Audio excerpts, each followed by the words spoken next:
Hello students, good morning. देखिए, first year class के लिए हमारा पहला लेक्चर होने जा रहा है। जो लोग 10th क्लास का एग्जाम दे चुके हैं और जिन्होंने अपनी साइड चॉइस कर ली है तो वो अपनी पढ़ाई स्टार्ट कर सकते हैं। देखिए, 10th क्लास में साइंस में किसी को फिजिक्स इजी लगती थी, किसी को केमिस्ट्री इजी लगती थी, किसी को बायो इजी लगती थी। होता यह है कि जो सब्जेक्ट आपको ठीक से समझ आ जाता है वो इजी लगने लगता है।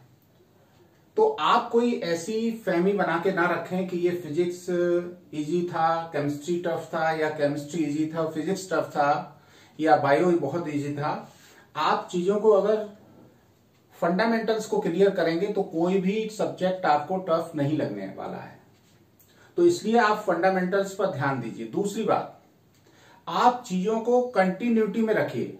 अगर आप कंटिन्यूअस अपनी स्टडी को रखते हैं तो कभी भी किसी भी एजुकेशन के फील्ड में आपको प्रॉब्लम नहीं आनी है। प्रॉब्लम कब आती है? जब आप चीजों को डिसकंटिन्यूअस कर देते हो तो क्या होता है, पिछली चीजें जो पढ़ी हैं उसका जो क्रम है वो टूट जाता है। तो इसलिए किसी भी सब्जेक्ट में आप कंटिन्यूटी बनाए रखें तो कभी भी प्रॉब्लम आने वाली नहीं है। चलिए, हम केमिस्ट्री का जो फर्स्ट यूनिट है उसको स्टार्ट करते हैं। पहला यूनिट है some basic concepts of chemistry. इसमें केमिस्ट्री के कुछ बेसिक कॉन्सेप्ट्स के बारे में बताया जाएगा। बहुत ही ज्यादा इंपॉर्टेंट है। ये सारी चीजें आगे हमेशा यूज होनी है, कंपटीशन में भी आनी है, लेकिन हमेशा यूज भी होनी है। इसलिए इस चैप्टर को बहुत ही सीरियसली आपको पढ़ना है। तो इस बेसिक कॉन्सेप्ट ऑफ केमिस्ट्री में सबसे पहले हम बात ये कर लेते हैं, व्हाट इज केमिस्ट्री। केमिस्ट्री है क्या? देखिए, केमिस्ट्री क्या है? ये एक साइंस की ब्रांच है जिसमें हम मैटर के बारे में स्टडी करते हैं। मैटर के बारे में क्या स्टडी करते हैं कि what is the composition of matter. मतलब मैटर जो है, कोई भी मटेरियल है, वो किन किन एलिमेंट से मिलकर बना है, उनका उसमें परसेंटेज क्या है, उनकी प्रॉपर्टीज क्या है, स्ट्रक्चर क्या है, एक किसी भी मैटर को दूसरे उसमें ट्रांसफॉर्म कर सकते हैं तो वो किन लॉज के अकॉर्डिंग ट्रांसफॉर्म होंगे, वो सारे लॉज जिनसे किसी मैटर का ट्रांसफॉर्मेशन हो सकता है। इन सारी बातों का स्टडी जिस ब्रांच के अंदर करेंगे वो कहलाएगी केमिस्ट्री। वैसे तो केमिस्ट्री का बहुत वाइड क्राइटेरिया है, लेकिन आप छोटे शब्दों में इस तरह से इसको डिफाइन कर सकते हैं कि the branch of science which deals with the study of matter. Science की वो ब्रांच जो मैटर की स्टडी को डीलिंग करती है। इट्स कंपोजिशन, मैटर का कंपोजिशन क्या है, जैसे हमने बताया कि मैटर में कौन कौन से एलिमेंट किस परसेंटेज में अवेलेबल है, that is called composition. Structure, उस मटेरियल का स्ट्रक्चर क्या है। प्रॉपर्टीज, उसकी क्या फिजिकल क्या केमिकल प्रॉपर्टीज हैं। देयर ट्रांसफॉर्मेशंस, कैसे हम एक किसी एलिमेंट को दूसरे एलिमेंट के साथ या एक एटम को दूसरे एटम के साथ कंबाइन करा के थर्ड कोई मॉलिक्यूल का फॉर्मेशन कैसे कर सकते हैं। And the laws which govern their transformations is called chemistry. और वो सारे रूल्स जिनसे ये ट्रांसफॉर्मेशंस गवर्न होते हैं क्या कहलाती है? केमिस्ट्री कहलाती है। तो this is the definition of chemistry.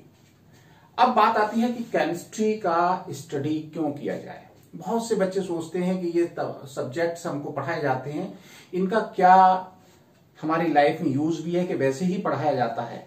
एक बात आपको बता दूं कि हर सब्जेक्ट का कोई ना कोई आपकी लाइफ में यूज है।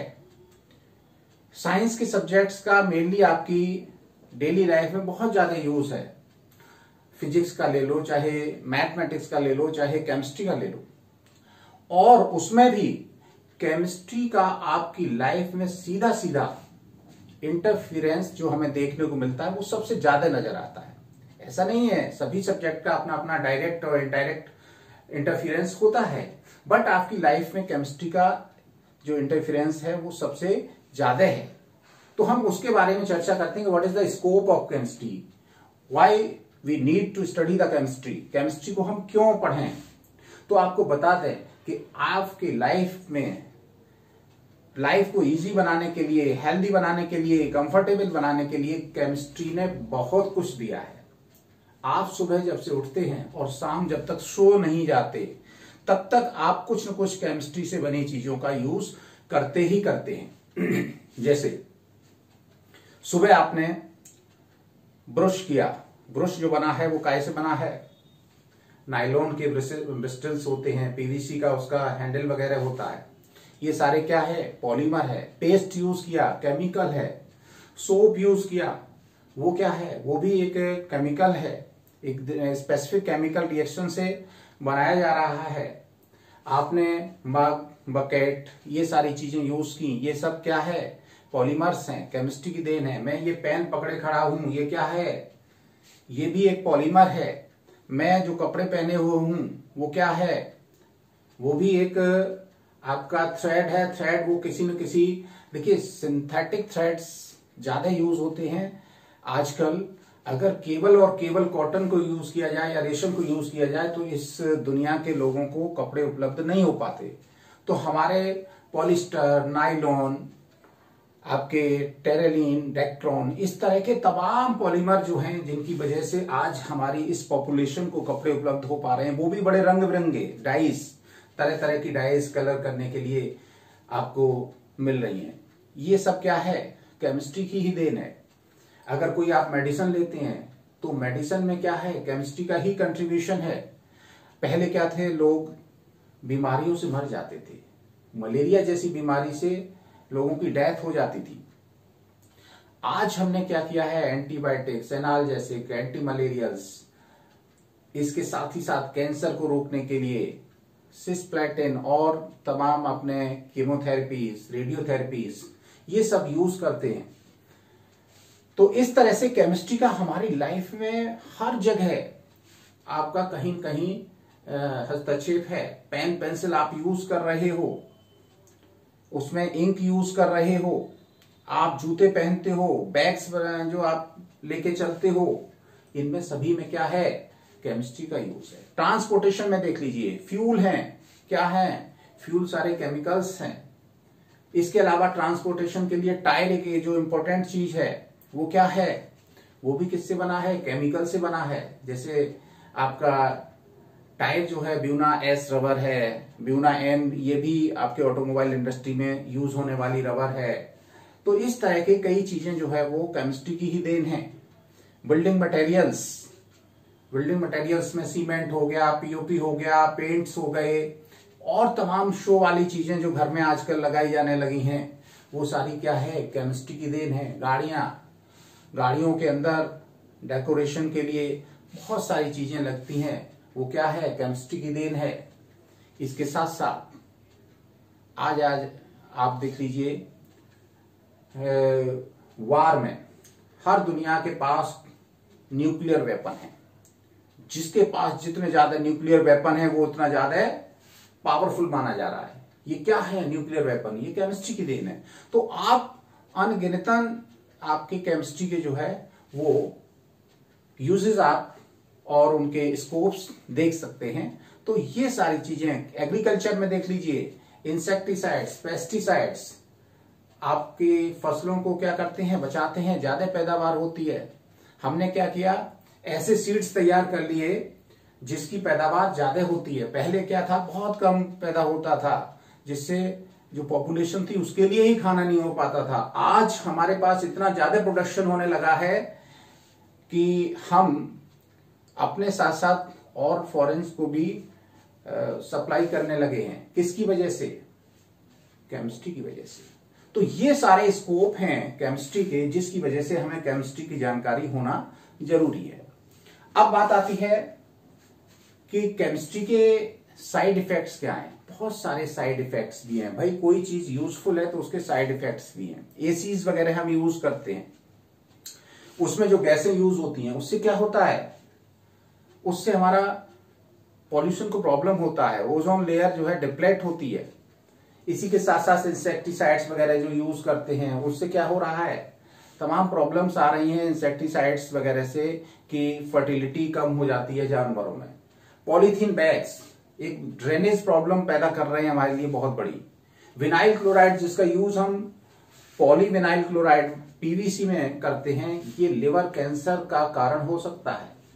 तो इस तरह से हमारी जहां इसके बहुत सारे यूजेस हैं, साइड इफेक्ट्स भी हमें देखने को मिल रहे हैं। तो ये तो था हमारा केमिस्ट्री का स्कोप और उसके साइड इफेक्ट्स। अब हम बात करते हैं, जैसे हमने कहा कि केमिस्ट्री क्या है, मटेरियल साइंस है। हम किसके बारे में स्टडी करते हैं, मैटर। तो जिसके बारे में स्टडी करते हैं उसके बारे में ही हम पहले चर्चा कर लेते हैं कि what is matter. What is matter, कभी कभी कह देते हैं कोई किसी का लड़ाई झगड़ा हो जाए, व्हाट इज मैटर, वो चीज नहीं है ये। मैटर एनीथिंग विच है mass and occupies the space, वो वाला मैटर। तो हम मैटर की बात करते हैं कि मैटर क्या है और इसका क्लासिफिकेशन हम कैसे कर सकते हैं। तो हम आपको बता दें कि ये जो आपका यूनिवर्स है, पूरा यूनिवर्स दो चीजों से मिलकर बना है, एक है मैटर, दूसरा है एनर्जी। मैटर किसे कहा गया, एनीथिंग विच है mass and occupies the space.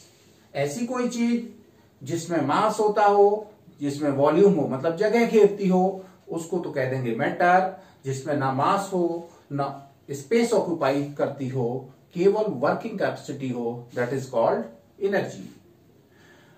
तो हम यहां पर मैटर एनर्जी की बात जो करते हैं वो जनरली हम फिजिक्स में ज्यादा करते हैं। हम यहां पर केमिस्ट्री में किसकी बात करने जा रहे हैं, मैटर की। तो मैटर हमने जैसा बता दिया कि मैटर इज एनीथिंग विच है mass and occupies the space. Now how can matter be classified, matter can be classified in two ways, physical classification, physical classification and second is chemical classification। तो हम matter को दो तरह से classify कर सकते हैं, एक फिजिकल क्लासिफिकेशन है, दूसरा कौन सा है, केमिकल क्लासिफिकेशन है। फिजिकल क्लासिफिकेशन है वो बेस्ड है पार्टिकल के बीच इंटरेक्शंस पर, based on interaction between particles। और जो केमिकल क्लासिफिकेशन है वो है पार्टिकल्स की नेचर पर based on nature of particle. तो बड़े ध्यान से देखिए, पहले हम फिजिकल क्लासिफिकेशन, 9th और 10th क्लास में भी आपने सभी ने इसको पढ़ रखा है कि मैटर को 3 भागों में क्लासिफाई कर सकते हैं। सभी को पता है, आपकी आवाज भी आ रही है, सॉलिड, लिक्विड एंड गैस। किसी भी बच्चे से पूछ सकते हो जिसने 9th बल्कि 7th 8th में भी ये पता होता है बच्चे को कि what is solid, what is liquid, what is gas. आपको भी पता होगा, लेकिन फिर से एक बार और थोड़ा सा वाइड इसका क्राइटेरिया लेते हुए आपको बता देते हैं कि what is solid, what is liquid and what is gas. तो सॉलिड क्या है, solid anything, solid is that matter which have definite shape and definite volume. Solid उसे कहते हैं जिसका डेफिनेट शेप हो और डेफिनेट वॉल्यूम हो, definite shape and definite volume, उसे तो हम कहेंगे सॉलिड।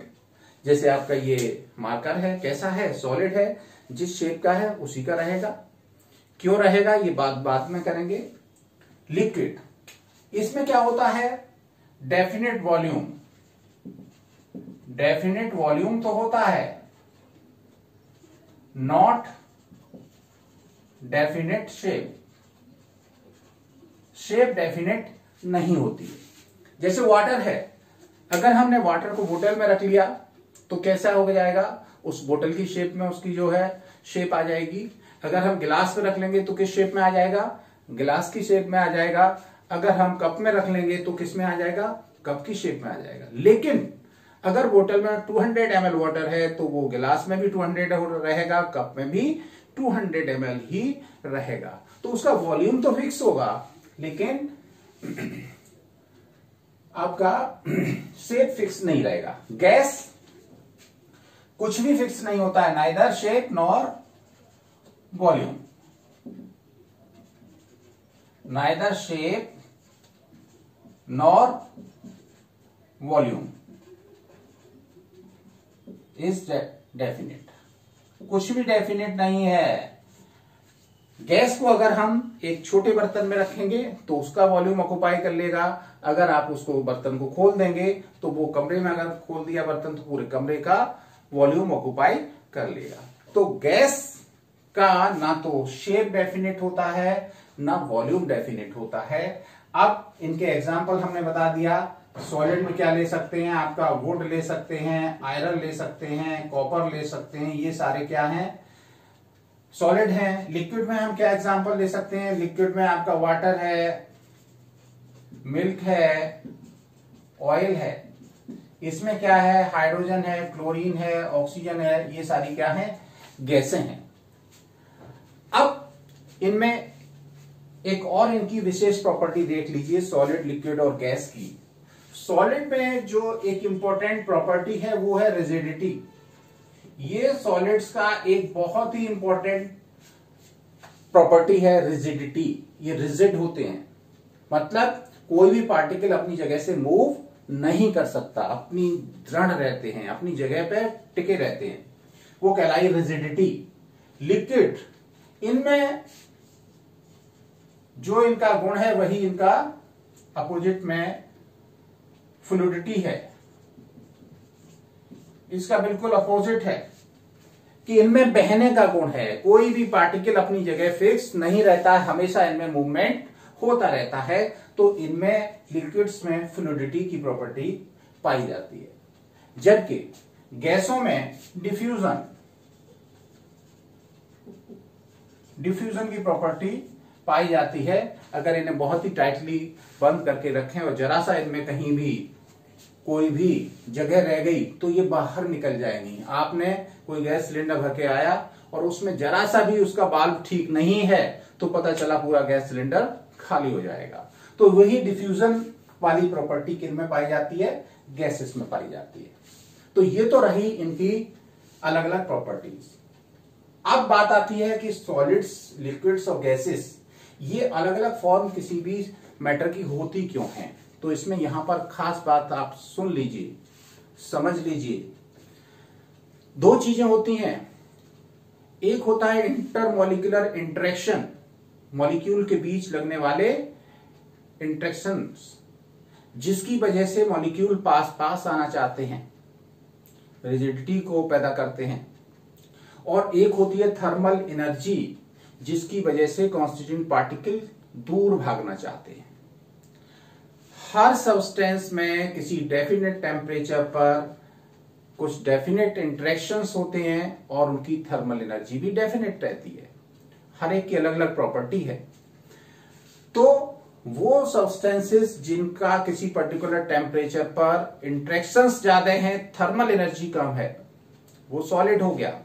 जिनमें थर्मल एनर्जी ज्यादा है, इंटरेक्शंस कम हैं, वो आपका गैस हो गया। और दोनों चीजों में कंपेरेबल हैं, दोनों के बीच में ठीक ठीक समझौता है, तो वो क्या हो गया, लिक्विड हो गया। तो सॉलिड में जो होता है इंटरमॉलिक्यूलर इंटरेक्शंस बहुत हाई होते हैं। मॉलिक्यूल्स जो होते हैं वो क्या होते हैं, बहुत पास पास होते हैं एक तो, और इसलिए इधर उधर हिलने डुलने की केवल क्षमता होती है, मूव करने की क्षमता नहीं होती है। जैसे भीड़ भाड़ वाली बस में आपने यात्रा की हो, जैसे तैसे अंदर घुस गए हों, उसके बाद केवल वहां पर हिल डुल जा सकते हैं, निकल नहीं पाते हैं। तो वो स्थिति है किसकी, सॉलिड की। केवल ये पार्टिकल अपनी जगह पर ऑसिलेट कर सकते हैं। लिक्विड्स में क्या होता है, लिक्विड्स में जो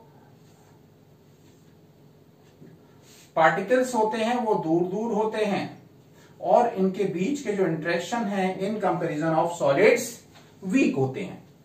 गैसेस में क्या होता है, गैसेस में जो पार्टिकल्स होते हैं वो काफी दूर दूर होते हैं और उनके बीच के इंटरेक्शन निग्लिजिबल होते हैं, लगभग नगण्य होते हैं, और इसलिए वो जिस बर्तन में रखे जाते हैं उसी की शेप एक्वायर कर लेते हैं। तो आप समझ गए होंगे कि सॉलिड, लिक्विड और गैस फॉर्म में किसी भी मैटर का एग्जिस्ट करने का रीजन क्या है। अब बात आती है इनका ट्रांसफॉर्मेशन। सॉलिड लिक्विड में, लिक्विड गैस में बदल सकता है। ये रहा आपका सॉलिड, ये लिक्विड और गैस। तो हम ये फॉर्म्स एक दूसरे में बदल सकते हैं। Solid can be change into the liquid. Solid किस में बदल सकता है? सॉलिड बदल सकता है लिक्विड में, और लिक्विड किस में बदल सकता है? गैस में। बदलेगा कैसे? बोलो भाई, कैसे बदलेगा? सॉलिड को हीट कर दो, हीट करने से वो क्या होगा? मेल्ट हो जाएगा, लिक्विड में बदल जाएगा। और हीट कर दो तो क्या होगा? एवोपरेट हो जाएगा। एवोपरेशन से किस में बदल जाएगा? गैस में। तो solid on heating melt and transform change into the liquid. Liquid on heating evaporate and change into the gas. Gas को अगर हम कूल कर दें तो लिक्विड में आ जाएगा। इस प्रोसेस को हम क्या कहेंगे? कंडेंसेशन। कंडेंसेशन करने से गैस लिक्विड में बदल जाती है। और अगर लिक्विड को हम और ठंडा करते जाएं तो इस प्रोसेस को क्या कहते हैं? फ्रीजिंग। फ्रीजिंग से लिक्विड किस में बदल जाएगा? सॉलिड में बदल जाएगा। एक चीज और आपने पढ़ी है 9th और 10th क्लासेस में कि सॉलिड डायरेक्ट गैस में हीट करने से और कूल करने से डायरेक्ट फिर से सॉलिड में बदल जाता है। इस प्रोसेस को क्या कहते हैं? बताइए। सब्लिमेशन। क्या कहा जाता है? सब्लिमेशन। कुछ सब्सटेंसेस ऐसे होते हैं जो हीट करने पर सॉलिड से डायरेक्ट लिक्विड में, गैस में, और कूल करने पर गैस फॉर्म से डायरेक्ट सॉलिड फॉर्म में आ जाते हैं। जैसे कैम्फर, कपूर। घर में रखा कपूर आप अगर खुला छोड़ दें, अगर वो एक्चुअल कपूर है, मिलावट वाले कपूर ज्यादा आ रहे हैं, तो वो किस में कन्वर्ट हो जाएगा? गैसेस फॉर्म में चला जाएगा। Ammonium chloride NH4Cl, it also transform into the gas form directly on heating. Iodine also the sublimate substance. तो इस तरह के सबस्टेंस जो हीट करने पर किस में बदल जाते हैं? सॉलिड गैस में, गैस डायरेक्ट सॉलिड में। इस फिनोमिना को कहते हैं सब्लिमेशन, और ऐसे सबस्टेंसेस कहलाते हैं सब्लिमेट। तो ये रहा आपका फिजिकल क्लासिफिकेशन। अब हम आगे डिस्कस करेंगे केमिकल क्लासिफिकेशन।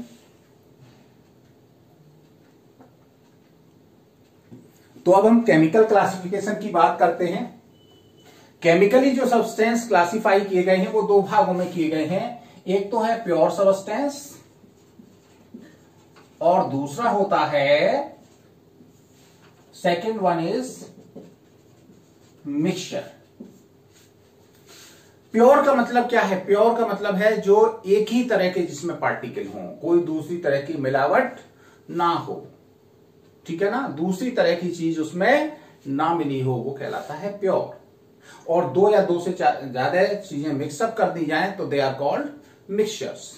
तो pure substance are those matters which contains only one kind of particles, and when two or more substances are mixed up then form mixture। दो या दो से ज्यादा तरह के पार्टिकल हों तो क्या कहलाते हैं? मिक्सचर कहलाते हैं। अब प्योर सब्सटेंस को हमने फिर से क्लासिफाई कर दिया किसमें? एक तो एलिमेंट, पहला हुआ एलिमेंट, और दूसरा है कंपाउंड। मिक्सचर जो है वो दो तरह के होते हैं, होमोजेनस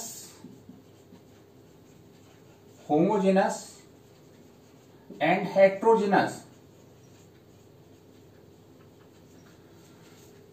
तो पहले हम इनको डिस्कस कर लें। एलिमेंट क्या है, कंपाउंड क्या है। देखिए, इनिशियली एलिमेंट को डिफाइन ये किया गया था कि element is that pure substance which can neither decomposed into nor can synthesized by simpler substance। मतलब एलिमेंट ही किसी मैटर की सबसे सिंपलेस्ट फॉर्म है जिसको ना तो हम सिंथेसाइज कर सकते हैं और ना ही उसको डिकम्पोज कर सकते हैं, छोटे मतलब सिंपलर सब्सटेंस में तोड़ सकते हैं।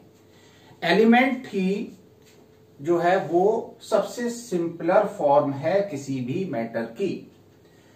इनिशियली ये डेफिनेशन ठीक थी, लेकिन बाद में क्या हुआ, जैसे जैसे साइंस का डेवलपमेंट हुआ तो बहुत से एलिमेंट को डिकम्पोज भी कर लिया गया डिफरेंट एलिमेंट्स में, और हमने एलिमेंट्स को कंबाइन करा के उनसे दूसरे तरह के एलिमेंट का फॉर्मेशन भी कर लिया।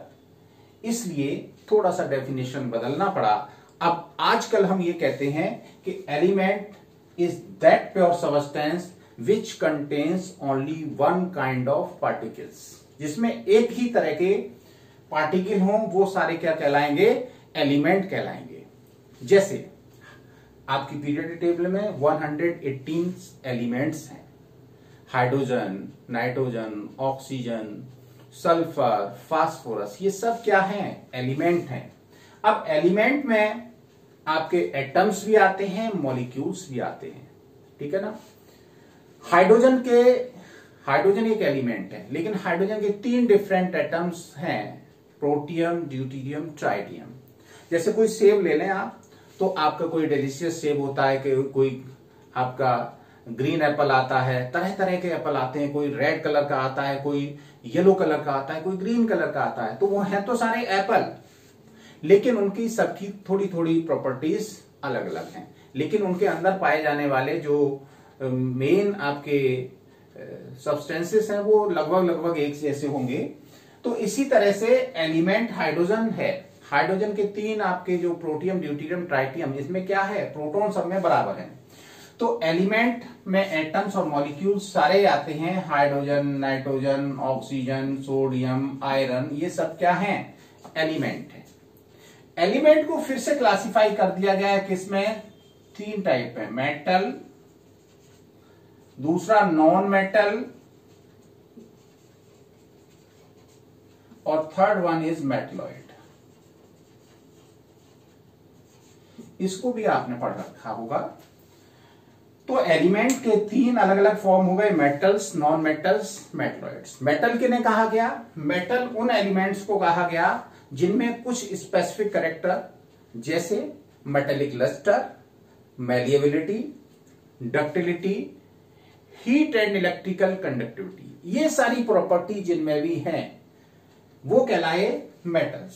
कॉपर है, स्पेसिफिक ब्राउन कलर का होता है, एल्यूमिनियम है, व्हाइट कलर है, सिल्वर व्हाइट, गोल्ड कैसा है, येलो कलर का है, तो इसमें ये स्पेसिफिक मेटेलिक लस्टर है, सभी में सोनोरस होते हैं, हीट इलेक्ट्रिकल कंडक्टिविटी है, ये सारी प्रॉपर्टी जिनमें भी हैं वो कहलाए मेटल। आयरन है, गोल्ड है, एल्यूमिनियम है, निकेल है, कॉपर है, ये सब क्या हो गए, मेटल। अब आती है बात नॉन मेटल्स की, जिनमें मेटेलिक लस्टर नहीं होती और ब्रिटल होते हैं। ये कैसे हैं, डक्टाइल हैं, ये कैसे हैं, ब्रिटल हैं, चोट मारेंगे बिखर जाएंगे। तो इस तरह के जो सब्सटेंस थे वो क्या कहलाए, नॉन मेटल। नॉन मेटल में क्या है, आपका नमक भी ले सकते हैं, कास्टिक सोडा भी ले सकते हैं, Na2CO3 भी ले सकते हैं, सल्फर भी ले सकते हैं, फास्फोरस भी ले सकते हैं, ऑक्सीजन भी ले सकते हैं, वाटर भी ले सकते हैं, ये सारे क्या हैं, नॉन मेटल्स। इनमें हीट इलेक्ट्रिकल कंडक्टिविटी नहीं पाई जाती। मेटलॉइड्स, इन दोनों के मिडिल के कहलाए मेटलॉइड्स। बहुत थोड़े से एलिमेंट हैं जो मेटलॉइड हैं, जिनमें मेटल और नॉन मेटल के बीच की प्रॉपर्टी पाई जाती है। जनरली वो पी ब्लॉक में रखे गए हैं। जैसे कौन कौन से हैं, सिलिकॉन है, सिलिकॉन, जर्मेनियम, आर्सेनिक, एंटीमनी, ये सब क्या हैं, ये सारे मेटलॉइड्स हैं जो neither he nor she but third gender, ठीक है ना। तो न मेटल है ना नॉन मेटल है, उनके दोनों के बीच की प्रॉपर्टी रखते हैं, वो कहलाए मेटलॉइड। अब बात आ जाएगी कंपाउंड। कंपाउंड क्या है, कंपाउंड में क्या है, 2 या 2 से ज्यादा एलिमेंट अगर एक डेफिनेट मास के रेशियो में केमिकली कंबाइन करते हैं तो बनता है कंपाउंड। तो कंपाउंड व्हेन टू और more element combined together in a definite ratio of mass, then that is called compound. For example, hydrogen और ऑक्सीजन H2 और O2 मिलके क्या बनाते हैं? H2O. 2H2 plus O2 equal 2H2O. तो H2O में क्या हुआ? हाइड्रोजन और ऑक्सीजन 1:8 में कंबाइन है, चाहे आप वाटर किसी भी तरीके से बना लें. तो इस तरह से कंपाउंड क्या है? दो या दो से ज्यादा एलिमेंट्स के केमिकल कॉम्बिनेशन से बना हुआ एक प्योर सब्सटेंस है. इसको हम फिर से उन्हीं एलिमेंट में डिकम्पोज कर सकते हैं, लेकिन केमिकल मेथड्स द्वारा. वाटर को चाहे तो फिर से हाइड्रोजन ऑक्सीजन में डिकम्पोज कर देंगे. कैसे? इसका इलेक्ट्रोलिसिस करके. तो इस तरह से कंपाउंड दो या दो से ज्यादा एलिमेंट के केमिकली कॉम्बिनेशन से बनता है. डेफिनेट मास के रेशियो में एलिमेंट कंबाइन करते हैं और इनको फिर से डिसोसिएट करके उन्हीं एलिमेंट में कन्वर्ट किया जा सकता है जिनसे मिलकर ये बना है. तो ये हो गए आपके कंपाउंड. अब कंपाउंड के बारे में फिर बताएंगे आपको डिटेल में, कंपाउंड किस किस तरह के हो सकते हैं. वैसे कंपाउंड को जनरली दो भागों में बांटा गया है. एक तो इनऑर्गेनिक और दूसरा इनऑर्गेनिक और दूसरा ऑर्गेनिक. इनऑर्गेनिक कंपाउंड किन्हें कहेंगे? इनऑर्गेनिक कंपाउंड जो है वो नॉन लिविंग सोर्सेज से मिलते हैं, जैसे रॉक से या अर्थ क्रस्ट से मिलने वाले कंपाउंड थे वो कहलाए इनऑर्गेनिक. जैसे आपका कैल्शियम कार्बोनेट हो गया, कास्टिक सोडा हो गया, वाटर हो गया, मेटल्स हो गई, ये सारी हैं इनऑर्गेनिक. ऑर्गेनिक किन्हें कहा गया? Initially those compounds which were obtained from living sources, जिनको लिविंग सोर्सेस से, लिविंग सोर्सेस कौन से हैं? प्लांट्स और एनिमल्स, इनसे प्राप्त किया गया था, उनको ऑर्गेनिक कहा गया. लेकिन बाद में लेबोरेटरी में भी ये सिंथेसाइज किए जाने लगे और सबसे पहला ऑर्गेनिक कंपाउंड जो था वो यूरिया था, जिसको लेबोरेटरी में वोलर ने सिंथेसिस किया था इनऑर्गेनिक सब्सटेंसेस से, अमोनियम साइनेट से इसको सिंथेसिस किया था. और उसके बाद बहुत सारे ऑर्गेनिक कंपाउंड लेबोरेटरी में सिंथेसिस होने लगे. तो इस तरह से आजकल हम ऑर्गेनिक कंपाउंड्स के लिए क्या कहते हैं कि these are the hydrocarbons. Carbon hydrogen के कंपाउंड हैं. ऑर्गेनिक कंपाउंड में मेनली क्या क्या होता है? Carbon, hydrogen, oxygen. सबसे कार्बन हाइड्रोजन होना आवश्यक है ही, उसके साथ साथ जनरली ऑक्सीजन भी होता है, नाइट्रोजन, सल्फर भी ये प्रेजेंट रहते हैं. तो ये 5 एलिमेंट मेन एलिमेंट हैं जो ऑर्गेनिक कंपाउंड में प्रेजेंट रहते हैं. आपने रामायण में एक चौपाई पढ़ी होगी, छित जल पावक गगन समीरा, पंच तत्व मिल बने शरीरा. ये आपकी पूरी बॉडी कैसी है? ऑर्गेनिक है. और इस ऑर्गेनिक बॉडी में ज्यादातर ये 5 एलिमेंट्स होते हैं. ये हमारी केमिस्ट्री भी कहती है. आध्यात्म से केमिस्ट्री का मेलजोल बहुत पुराना है. आपको पता है कि पुराने जमाने में लोग किस बात का खोज करने जा रहे थे? अल्केमिस्ट बोला जाता था. ये आपका ये समुद्र मंथन से क्या निकला था? अमृत. तो वो अमृत की खोज कर रहे थे. और पारसमणि एक ऐसी कोई चीज थी जिसको किसी में छुआ दो सोना बन जाता है. इनकी रिसर्च हो रही थी. एक्चुअली लोग क्या चाह रहे थे? अमृत मिल जाए जिसको पीने से हमेशा के लिए अमर हो जाए. ये वेदों से हमारे केमिस्ट्री का जो है वो उद्गम हुआ है. तो ना तो हमें अमृत मिला, ना वो पारस पत्थर मिला, लेकिन हमें मेडिसिन्स मिल गई. ये अमृत से कम नहीं है. हमें बहुत सारे आपकी मेटल्स मिल गई, ऑयल मिल गए. ये सारे जो हैं वो पारस पत्थर से कम नहीं है. तो वो चीजें तो नहीं मिली, लेकिन उसके खोज जब हमने की तो बहुत सारी हमें ऐसी चीजें मिल गई जो अमृत भी हैं और पारस पत्थर भी हैं. तो ये 5 एलिमेंट हैं मेन. हेलोजन भी होते हैं इसके अलावा, तो जिनसे ऑर्गेनिक सब्सटेंसेस का फॉर्मेशन होता है. जैसे आपके ऑयल हैं, कॉटन हैं, ये सारे आपके नेचुरल ऑर्गेनिक सब्सटेंस हैं. इसके अलावा आपका पीवीसी हो गया, पॉलीथीन हो गया, इस तरह की जो चीजें हैं वो कैसे हैं? वो सिंथेटिक हैं. तो ऑर्गेनिक केमिस्ट्री भी 2 भागों में डिवाइड हो गई, नेचुरल और सिंथेटिक. अब आते हैं मिक्सचर की बात.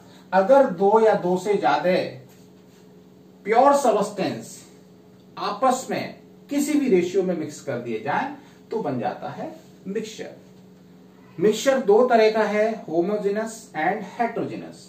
होमोजेनस मिक्सचर किसे कहते हैं? होमोजेनस मिक्सचर उस मिक्सचर को कहते हैं जिसमें कंपोनेंट्स का ratio through out the mixture constant रहता हो। किसी भी पार्ट को उठा के देख लें, हर पार्ट में उनका रेशियो फिक्स होगा, तो वो कहलाएगा होमोजेनस। पानी में चीनी डिसॉल्व करिए, चीनी जो है जब पूरी तरह डिसॉल्व हो जाएगी तो वो पानी की मिठास हर जगह एक जैसी होगी और वो मिक्सचर कैसा कहलाएगा? होमोजेनस मिक्सचर कहलाएगा। होमोजेनस मिक्सचर जब बनते हैं तो दोनों मिलने वाले कंपोनेंट्स अपनी कुछ प्रॉपर्टीज को आपस में डिसॉल्व करके नई प्रॉपर्टी पैदा कर लेते हैं। जैसे शुगर, वो भी अपनी लिक्विड प्रॉपर्टी में चली जाती है। तो होमोजेनस मिक्सचर वो हो गया जिसमें कंपोनेंट्स का ratio through out the mixture constant रहता हो। लेकिन हेट्रोजेनस मिक्सचर में थ्रू आउट मिक्सचर कंपोनेंट्स का रेशियो कांस्टेंट नहीं होता और दोनों कंपोनेंट्स को हम अलग अलग देख सकते हैं। पानी में अगर सैंड आ रही है तो सैंड पार्टिकल्स दूर से दिखाई देते हैं। दूसरा, उनका रेशियो हर जगह कांस्टेंट नहीं होता है। लेकिन चीनी डिसॉल्व होने के बाद रेशियो भी कांस्टेंट हो गया और चीनी के पार्टिकल फिर अलग से नहीं देखे जा सकते। तो होमोजेनस और हेट्रोजेनस में ये अंतर है। तो ये आपके रहे मैटर का पूरा क्लासिफिकेशन। इसको एक बार फिर से ठीक से पढ़ लीजिए।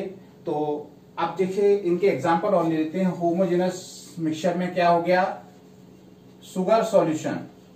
शुगर सॉल्यूशन कैसा हो गया? होमोजेनस मिक्सचर हो गया। एयर कैसा है? होमोजेनस मिक्सचर है। स्मोक कैसा है? स्मोक हेट्रोजेनस मिक्सचर है। इसके साथ साथ मडी वाटर, मडी वाटर कैसा है? हेट्रोजेनस मिक्सचर है। अगर हम कॉइन ले लें, कॉइन कैसा है? होमोजेनस मिक्सचर है। ब्रास कैसा है? होमोजेनस मिक्सचर है। तो इस तरह से ये एग्जांपल्स हैं, इनसे और अच्छी तरह से आप समझ सकते हैं। तो आप इसको दोबारा से एक बार फिर से पूरा रिमाइंड करिए और आगे के वीडियोस देखने के लिए आप इस चैनल को सब्सक्राइब कर लीजिए, जिससे आपको और भी आगे के वीडियो मिलते रहें।